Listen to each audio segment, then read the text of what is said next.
Hello everyone, स्वागत है आपका हमारे YouTube channel the new classes पे। तो दोस्तों, आज से हम लोग शुरू कर रहे हैं क्लास 9th की मैथमेटिक्स का पहला चैप्टर, जिसका नाम है संख्या पद्धति। हम लोग इसके सारे चैप्टर्स को कवर करेंगे। तो ये हमारा पहला चैप्टर होने वाला है और पहले चैप्टर का पहला लेक्चर होने वाला है, जिसमें हम लोग कवर करेंगे कि संख्याएँ होती क्या हैं, संख्याएँ कितने प्रकार की होती हैं, संख्या पद्धति किसे कहते हैं, और संख्याएँ परमेय संख्याएँ क्या होती हैं, पूर्ण संख्याएँ क्या होती हैं, और भी इसके बारे में काफ़ी सारी डिटेल्स। तो इसके नेक्स्ट लेक्चर में हम लोग इसके प्रश्नावली 1.1 को कवर करेंगे। इस लेक्चर में हम लोग केवल बेसिक इंट्रोडक्शन देखेंगे। तो चलिए हम लोग बिना देरी के अपनी इस वीडियो को शुरू करते हैं। उससे पहले आप लोगों से एक रिक्वेस्ट है कि अगर चैनल पर पहली बार आए हैं तो चैनल को सब्सक्राइब कर लेना। तो चलिए हम लोग देखते हैं संख्या क्या होती है। सबसे पहले हम बात करते हैं संख्या के बारे में। मान लीजिए आप कहीं पर गए हैं, आपको कुछ चीज़ों की गिनती करनी है, तो आप उसे गिनती करने के लिए जो चीज़ों का यूज करेंगे उसे संख्या कहते हैं। मान लीजिए आपको वहाँ पर गिनना है, कई सारे लोग खड़े हैं, लेकिन उसको आपको काउंटिंग करना है, तो काउंटिंग करने के लिए आप जिस टर्म का यूज करेंगे उसे संख्या कहते हैं। संख्या मतलब एक मात्रक सूचक होता है, जिससे कि हमको क्वांटिटी को दर्शा सकते हैं कि कोई चीज़ कितनी मात्रा में है। जैसे कितनी किताबें हैं वहाँ पर, उसके लिए गिनती करनी होगी। तो कितने लीटर दूध हैं, उसके लिए आपकी जो मात्रक होगा उसे हम संख्या कहते हैं। आप लोग हमारा दूसरा नंबर आता है पद्धति। पद्धति क्या होती है? पद्धति होती है एक सिस्टम। हर एक चीज़ का एक अलग सिस्टम होता है। जैसे गवर्नमेंट का एक अलग सिस्टम होता है, प्राइवेट लिमिटेड कंपनीज का एक अलग सिस्टम होता है, आपका एक अलग सिस्टम है, हमारा एक अलग सिस्टम है। तो हर एक चीज़ के काम करने का एक अलग सिस्टम होता है। तो जो नंबर होते हैं उनके काम करने का भी एक सिस्टम होता है। जो संख्याएँ होते हैं उनको भी प्रदर्शित करने का एक तरीका होता है, एक सिस्टम होता है। तो नंबर के सिस्टम को प्रदर्शित मतलब संख्याओं को प्रदर्शित करने के सिस्टम को हम लोग संख्या पद्धति कहते हैं।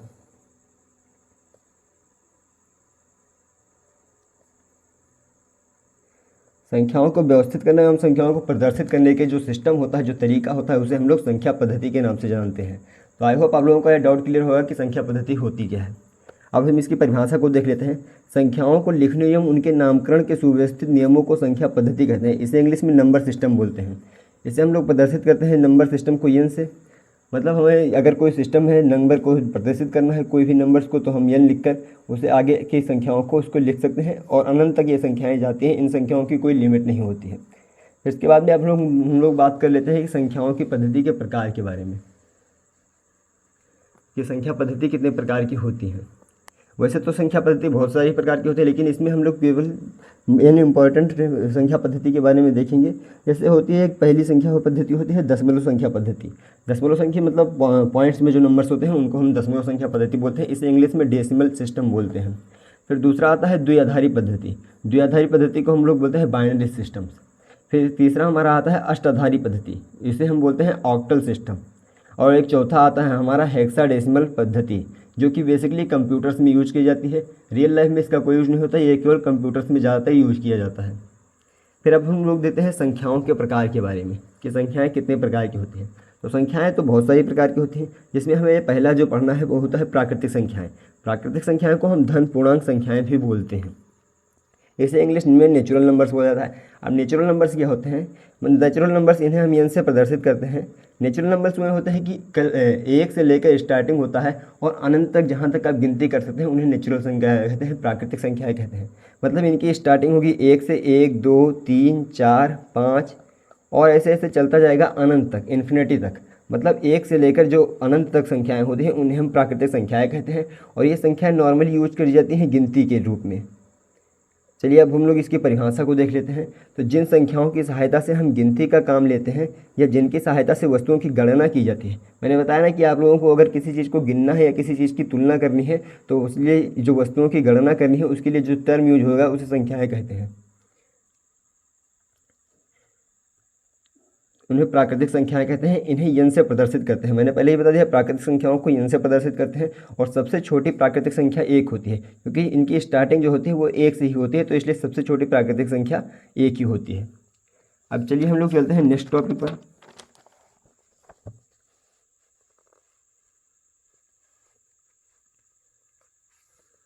नेक्स्ट हमारा आता है दूसरा नंबर पर पूर्ण संख्याएं, कि पूर्ण संख्याएं क्या होती हैं। तो शून्य के अगर प्राकृतिक संख्याओं के साथ हम लोग शून्य को ऐड कर देते हैं तो हो जाता है हमारा पूर्ण संख्याएं। पूर्ण संख्या मतलब होल नंबर। तो प्राकृतिक संख्याओं के साथ शून्य को जोड़ने से प्राप्त होने वाली संख्याओं को पूर्ण संख्याएं कहते हैं। इन्हें W से हम लोग प्रदर्शित करते हैं। मतलब कोई भी प्राकृतिक संख्या लिखी है उसके साथ हम 0 लिख देंगे तो वो पूर्ण नंबर हो जाएंगे। मतलब 0 + नेचुरल नंबर्स मतलब प्राकृतिक संख्याएं। तो प्राकृतिक संख्याओं के साथ जीरो ऐड कर देने पर हमारा होल नंबर्स बन जाता है। तो इसे W से प्रदर्शित करते हैं। तो W को हम लिख सकते हैं कि 0 1 2 3 4 5 और ऐसे इन्फिनिटी तक जाएगा। मतलब प्राकृतिक संख्याओं के साथ में हम अगर होल जीरो को ऐड कर देते हैं तो हमारा पूर्ण संख्याएं हो जाता है। अब हमारा तीसरा आता है पूर्णांक। पूर्णांक को हम लोग इंग्लिश में बोलते हैं इंटीजर्स। इंटीजर्स क्या होता है? पूर्ण संख्याएं प्लस ऋणात्मक प्राकृतिक संख्याएं। मतलब जो ऋणात्मक संख्याएं होंगी वो भी इसमें आएंगी, जीरो भी इसके अंदर आएगा और जो पॉजिटिव संख्याएं होती हैं वो भी इसके अंदर आएगा। मतलब तीनों चीज़ें इसके अंदर आ जाएंगी। तो पूर्ण हम लिख सकते हैं पूर्ण संख्याएं, क्योंकि पूर्ण संख्याएं के अंदर जीरो और प्राकृतिक संख्याएं सब आ जाएंगी। और उसके अंदर हम लिख सकते हैं ऋणात्मक प्राकृतिक संख्याएं, मतलब जितनी भी प्राकृतिक संख्याएं होती हैं उनके साथ ऋणात्मक चिन्ह लगाने पर हम लोग पाएंगे कि वो पूर्णांक हो जाएंगे। तो लिखा है यहाँ पर सभी पूर्ण संख्याओं तथा प्राकृतिक संख्याओं के ऋणात्मक संग्रह को पूर्णांक कहते हैं। इसे इंग्लिश में इंटीजर्स बोलते हैं और इसे जेड से प्रदर्शित करते हैं। तो जेड बराबर हम लिख सकते हैं कि पूरी ऋणात्मक प्राकृतिक संख्याएं प्लस में साथ में जीरो प्लस में धनात्मक प्राकृतिक संख्याएं। तो इन तीनों चीज़ों को हम लोग मिलाकर बोलते हैं पूर्णांक। पूर्णांक में क्या क्या होता है? ऋणात्मक प्राकृतिक संख्याएं प्लस जीरो प्लस धनात्मक प्राकृतिक संख्याएं। इसे अगर ऋणात्मक पूर्णांक की बात करें तो शून्य से जो छोटे होते हैं उन्हें ऋणात्मक पूर्णांक बोला जाता है, और धनात्मक पूर्णांक की बात करें तो शून्य से जो बड़े होते हैं उन्हें धनात्मक पूर्णांक बोला जाता है। मतलब ये जो संख्याएं होती हैं इन्हें धनात्मक पूर्णांक बोला जाता है और ये जो संख्याएं होती हैं उन्हें ऋणात्मक पूर्णांक बोला जाता है। अगर शून्य के बाद की संख्याएं होती हैं तो उन्हें धनात्मक पूर्णांक बोला जाता है, और अगर शून्य से पहले होती है तो उन्हें ऋणात्मक पूर्णांक बोला जाता है। इंटीजर्स। अब हमारा नेक्स्ट टॉपिक जो होता है वो होता है परमेय संख्याएं। इसे हम इंग्लिश में बोलते हैं रेशनल नंबर्स। अब परमेय संख्याएं दो प्रकार की होती हैं, ऐसी संख्याएं जो कि P/Q के रूप में व्यक्त की जा सके और जहां P और Q पूर्णांक हो और Q not equal to zero हो उसे परमेय संख्याएं कहलाते हैं। इसे Q से प्रदर्शित करते हैं। आइए देखते हैं इसके बारे में डिटेल। मान लीजिए कि हमें कोई परमेय संख्या लिखनी है। मान लीजिए हमें कोई भी परमेय संख्या लिखनी है एक। मान लीजिए ये एक परमेय संख्या है, तो इसे हम अगर P/Q के रूप में लिख दें तो ये परमेय संख्या हो जाएगी। तो अब मैंने यहाँ पर एक लिख दिया। अब इसके नीचे हमें पता है कि अगर कोई भी संख्या लिखी होगी तो उसके नीचे हम बटा लगाकर एक लिख सकते हैं। कोई भी नॉर्मल संख्या होती है तो उसके नीचे हम एक लिख सकते हैं, क्योंकि वो दिया नहीं होता है, लेकिन एक उसके नीचे लिख सकते हैं। लेकिन अगर हम किसी चीज़ के बारे में यहाँ पर देखते हैं Q not equal to zero का मतलब क्या होता है। अगर मान लीजिए कोई एक संख्या लिखी है, उसके नीचे अगर हम जीरो लिख देंगे तो ये संख्या डिफाइंड ही नहीं होगा, ये अपरिभाषित होता है। ये होता है अपरिभाषित। मतलब अगर जीरो से हम किसी संख्या को भाग दे रहे हैं तो वो संख्या डिवाइड ही नहीं होगी। जीरो से हम किसी संख्या को भाग ही नहीं दे सकते, इसलिए हमेशा लिखा जाता है Q not equal to zero, और ये कोई भी संख्या होनी चाहिए P/Q के रूप में होनी चाहिए। मतलब अगर कोई भी नॉर्मल संख्या हम लोग लिखे हैं और तो वो P/Q रूप में होनी चाहिए, और उसका जो हर है वो जीरो नहीं होना चाहिए, तो उसे हम प्राकृतिक संख्याएं बोलते हैं। प्राकृतिक संख्याओं के बारे में दो ये मेन टॉपिक हैं, इन्हें आप देख लीजिए। प्रत्येक पूर्णांक एक प्राकृतिक संख्या होते हैं। मतलब जितने भी इंटीजर्स होते हैं जेड, जितने भी इंटीजर्स होते हैं, मतलब ऋणात्मक प्राकृतिक संख्या है प्लस जीरो प्लस धनात्मक प्राकृतिक संख्या है, ये तीनों हमेशा परमेय संख्याएं होती हैं। शून्य भी एक परमेय संख्या है। शून्य एक परमेय संख्या है। अब ये क्यों परमेय संख्या है इसके बारे में हम आगे टॉपिक्स में बात करेंगे।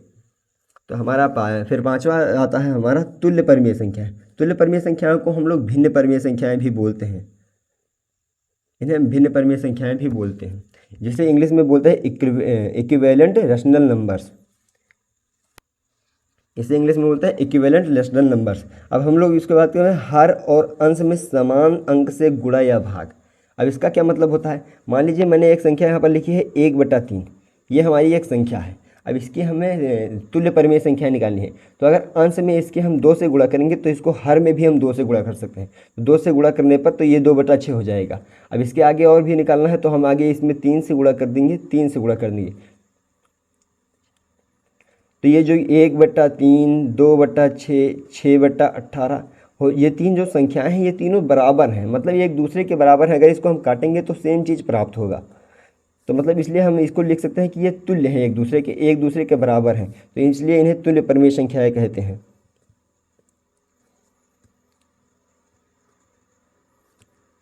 तुल्य परिमेय संख्याएं होती हैं जिन्हें कि काटने पर अगर सरल किया जाए तो सरल करने पर हमारा जो भिन्न प्राप्त हो वो पहले जैसा ही प्राप्त हो। अगर उन्हें सरल किया जाए तो हमारा पहले वाला भिन्न ही प्राप्त हो।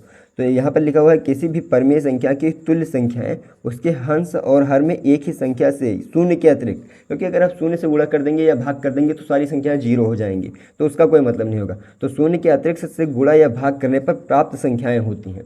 मतलब तुल्य परिमेय संख्याएं होती हैं जो कि एक छोटा भिन्न है, उसे हम किसी उसके हर में या अंश में किसी चीज़ से गुणा कर सकते हैं और जिससे कि नई संख्याएं प्राप्त होगी, नई परिमेय संख्याएं प्राप्त हो जाएंगी, उसे हम भिन्न या तुल्य या परिमेय संख्याएं बोलते हैं। हमारा नेक्स्ट टॉपिक जो आता है रेखा का संख्याओं पर निरूपण। अब हम किसी भी रेखा पर संख्याओं को निरूपित कैसे कर सकते हैं। मान लीजिए एक रेखा है, अगर इस पर हमें संख्याओं को निरूपित करना है तो हम कैसे निरूपित कर सकते हैं। तो ये रेखा जो राइट साइड होता है उससे यहाँ पर हम प्लस इन्फिनिटी लेते हैं। प्लस को हमें हमेशा प्लस को हम कभी भी लिखते नहीं हैं, तो यहाँ पर हम राइट साइड में जो लेते हैं उसे इन्फिनिटी लेते हैं और ये जो लेफ्ट साइड में लेते हैं इसे माइनस इन्फिनिटी लेते हैं। मतलब अगर इधर संख्याएं जाएंगी तो इन्फिनिटी की तरफ जाएंगी पॉजिटिव की तरफ, अगर इधर जाएंगी तो इन्फिनिटी की तरफ जाएंगी लेकिन निगेटिव की तरफ जाएंगी। और बीच में हम एक मात्रक लेते हैं जीरो। ये जीरो हो गया, इधर जाएंगी तो पॉजिटिव, इधर जाएंगी तो निगेटिव। यहाँ पर हम संख्याएं को लिखते हैं 1 2 3, ऐसे हम चलते चलते जाते हैं इन्फिनिटी की तरफ। मतलब यहाँ इधर जितनी भी संख्याएं रहेंगी वो पॉजिटिव रहेंगी, पॉजिटिव नंबर्स रहेंगे। और इस साइड में जो रहेगी -1 -2 -3 -4, इस साइड जितनी भी संख्याएं रहेंगी वो निगेटिव रहेंगी। तो इस तरह से हम किसी भी संख्या रेखा पे हम किसी भी नंबर्स को दर्शा सकते हैं। मतलब बीच में जीरो रहेगा, इधर पॉजिटिव, राइट साइड में पॉजिटिव इन्फिनिटी रहेगा, लेफ्ट साइड में निगेटिव इन्फिनिटी रहेगा और यहाँ पर भी बीच में सारी संख्याएं रहेंगी। तो इस तरह से हम किसी भी संख्या रेखा पे हम संख्याओं को दर्शा कर सकते हैं। अब फिर हमारा तीसरा चीज़ आता है, नेक्स्ट चीज़ आता है दशमलव निरूपण। मतलब दशमलव निरूपण कैसा होता है संख्याओं का। जो परिमेय संख्याओं को हम भाग देते हैं तो हमारा जो भाग का भिन्न होता है वो दशमलव में प्राप्त होता है। मान लीजिए मैंने यहाँ पर 5/2 को डिवाइड किया है तो यहाँ पर जो अंक प्राप्त हुआ है 2.5 प्राप्त हुआ है। तो ये यहाँ पर जो दशमलव में प्राप्त हुआ है, तो दशमलव 2 प्रकार के होते हैं। अब मैं यहाँ पर इसे डिवाइड करता हूँ तो 3 त्रिका 9, फिर 3 3 3, ये संख्या आगे चलती जाएंगी। ये पूरा विभाजित नहीं होता है, ये पूरा विभाजित हो गया लेकिन ये पूरा विभाजित नहीं हो रहा है, ये हमेशा ऐसे चलते ही जाएगा। तो इसी प्रकार में वो संख्याएं होती हैं जो कि पूरी विभाजित हो जाती हैं, जो कि पूरी विभाजित नहीं होती हैं।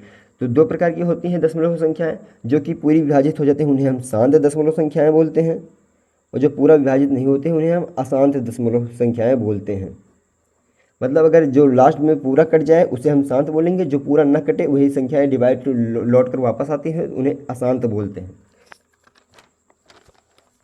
आइए इसका हम डेफिनेशंस देख लेते हैं। शांत दशमलव संख्याओं को हम लोग इंग्लिश में बोलते हैं टर्मिनेटिंग, मतलब कि पूरा कट गया है, इसका कोई भी शेषफल जीरो बचा है। यदि संख्याओं को विभाजित करने के बाद में शेष जीरो प्राप्त होता है, वही बताया गया ना कि जो कि पूरा विभाजित हो जाए और शेषफल जीरो बच जाए तो यह शांत दशमलव कहलाता है। एग्जाम्पल के रूप में आप 5/2 को ले सकते हैं। यहाँ पर हम ये से भाग देते हैं तो 2.5 आता है, जो कि पूरा कट जाता है और शेषफल हमें जीरो प्राप्त होता है। जो हमारा शेषफल होता है वो हमें यहाँ पर जीरो प्राप्त होता है, शेषफल हमारा जीरो प्राप्त होता है। तो इसे हम शांत दशमलव संख्याएं बोलते हैं। मतलब कि किसी चीज़ को भाग देने पर हमें लास्ट में शेषफल जीरो प्राप्त हो जाएगा तो उसे हम शांत दशमलव बोलेंगे। अब फिर हमारा दूसरा आता है अशांत दशमलव, इसे हम लोग रिकरिंग बोलेंगे। मतलब अगर किसी भी संख्या को हम लोग भाग दे रहे हैं और लास्ट में हमें जीरो नहीं मिल रहा है, जैसे कि 10/3 को हम ले लेते हैं एग्जाम्पल के रूप में। अब इसे हम अगर भाग दे रहे हैं तो 3.3333333, ये पूरा लास्ट तक कट नहीं रहा है, हमें वही संख्याएं रिपीट हो रही हैं, तो इसे हम लोग बोलेंगे अशांत दशमलव, क्योंकि ये दशमलव पूरा कट नहीं रहा है। अगर ये लास्ट में हमें शेषफल जीरो मिल जाता तो इसलिए हम लोग बोल देते शांत, लेकिन यहाँ पर शेषफल जीरो नहीं मिल रहा है, ये संख्याएं पूरी विभाजित नहीं हो रही हैं, इसलिए हम लोग इसको बोलेंगे अशांत दशमलव। अब मैं आप लोगों को कुछ स्टार्स पॉइंट बता देता हूँ जो कि आप लोगों के लिए बहुत इंपॉर्टेंट होते हैं, इसे आप लोग याद कर लीजिएगा। तो पहला जो स्टार पॉइंट आता है हम लोगों का, सबसे छोटी पूर्ण संख्या शून्य है। अब मैं आप लोगों को बता देता हूँ होल नंबर्स क्या होते हैं। मैंने आप लोगों को पहले बताया कि प्राकृतिक संख्याओं के साथ में जीरो को ऐड कर देने पर जितनी भी संख्याएं प्राप्त होती हैं उन्हें हम होल नंबर्स बोलते हैं। तो जो सबसे छोटी पूर्ण संख्या होती है वो हमेशा जीरो से होती है, क्योंकि जो पूर्ण संख्याएं की स्टार्टिंग होती है वो हमेशा जीरो से होती है। तो वही चीज़ यहाँ पर लिखा गया है, इसकी सबसे छोटी पूर्ण संख्या जीरो होती है। और फिर दूसरा जो आता है, प्रत्येक प्राकृतिक संख्या एक पूर्ण संख्या होती है। मतलब हम लोग यहाँ पर नेचुरल नंबर्स को लिख लेते हैं 1 2 3 4 5 6 और इन्फिनिटी तक। तो ये जितनी भी संख्याएं होती हैं, जितनी भी प्राकृतिक संख्याएं होती हैं, वो सारी होल नंबर्स में आ जाती हैं। मतलब अगर कोई भी प्राकृतिक संख्या दी हुई है, जितनी भी प्राकृतिक संख्याएं हैं वो हमेशा होल नंबर्स में आएंगी, क्योंकि प्राकृतिक जो होल नंबर्स होते हैं, पूर्ण संख्याएं होती हैं, वो प्राकृतिक संख्याओं से और जीरो से मिलकर बनी होती हैं। तो जितनी भी प्राकृतिक संख्याएं होंगी वो ऑटोमेटिकली पूर्ण संख्याओं में अपने आप आ जाएंगी। तो यही यहाँ पर लिखा गया है कि प्रत्येक प्राकृतिक संख्या एक पूर्ण संख्या होती है सदैव। फिर यहाँ पर नेक्स्ट आता है शून्य ना ही धन पूर्णांक है और ना ही ऋण पूर्णांक है। अब ये जो शून्य होता है, ना ये पॉजिटिव है ना ये निगेटिव है, ये बीच का पार्ट है। अब ऐसा नहीं है कि आप यहाँ पर +0 लिख रहे हैं या -0 लिख रहे हैं। जीरो हमेशा ना प्लस होता है ना माइनस होता है, बीच का होता है। तो इसे कभी भी ना माइनस के साथ ही लिखिएगा ना प्लस के साथ ही लिखिएगा। फिर यहाँ पर जो तीसरा आता है, ये बटा 0 एक परिमेय संख्या नहीं है। क्योंकि मैंने आप लोगों को पहले बताया कि अगर हम ये बटा 0 लिख देते हैं तो 0 से हम किसी भी चीज़ को अगर भाग देते हैं तो वो चीज़ डिफाइन ही नहीं होगी, ये अपरिभाषित हो जाता है।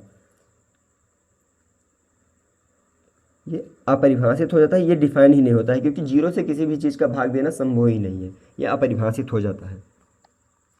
अब हम लोग देखते हैं अपना लास्ट टॉपिक के बारे में आज के, जो कि है दो संख्याओं के बीच में एक परिमेय संख्या को निकालना। अब अगर मान लीजिए दो परिमेय संख्याएं दी थी, मान लीजिए 1/3 और 4/5, दो परिमेय संख्याएं दी हुई हैं। अगर इनके बीच के हमें परिमेय संख्याएं निकालनी है तो वो हम कैसे निकाल सकते हैं? तो इसके लिए एक सूत्र होता है, दो परिमेय संख्याओं के बीच में एक परिमेय संख्या निकालने के लिए एक सूत्र होता है 1/2 प्लस दोनों परिमेय संख्याओं का योगफल। ये एक सूत्र होता है। मतलब अगर बीच की परिमेय संख्या को निकालना है तो आप लोगों को ये सूत्र पता होना चाहिए, ये 1/2 प्लस a प्लस b। ये जो होता है वो पहली परिमेय संख्या होती है और b जो होता है वो दूसरी परिमेय संख्या होती है। मतलब हमें सिंपल से करना है, अगर दो चीज़ों के बीच में, अगर दो परिमेय संख्याओं के बीच में हमें कोई परिमेय संख्या ज्ञात करनी है तो हम सिंपल से लिखेंगे 1/2 प्लस पहली परिमेय संख्या प्लस दूसरी परिमेय संख्या, और इसे सॉल्व कर लेंगे, हमें दो संख्याओं के बीच में परिमेय संख्या निकल आएगी। तो चलिए हम लोग एक एग्जाम्पल को देख लेते हैं। मान लीजिए हमें 2 और 3 के बीच में एक परिमेय संख्या याद करनी है।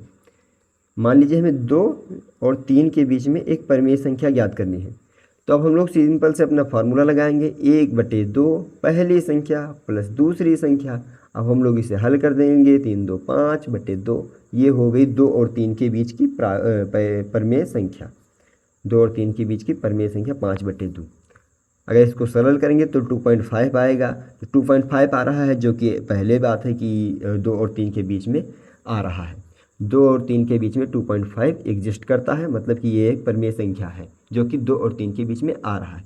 तो इस तरह से हम अगर परिमेय संख्या हमें निकालना होता है, किसी भी चीज़ में परिमेय संख्या ज्ञात करनी होती है दो संख्याओं के बीच में, तो हम उसे ये 1/2 a प्लस b, यानी कि 1/2 पहली संख्या प्लस दूसरी संख्या ऐड करके हम लोग किसी भी चीज़ की परिमेय संख्या निकाल सकते हैं बीच की।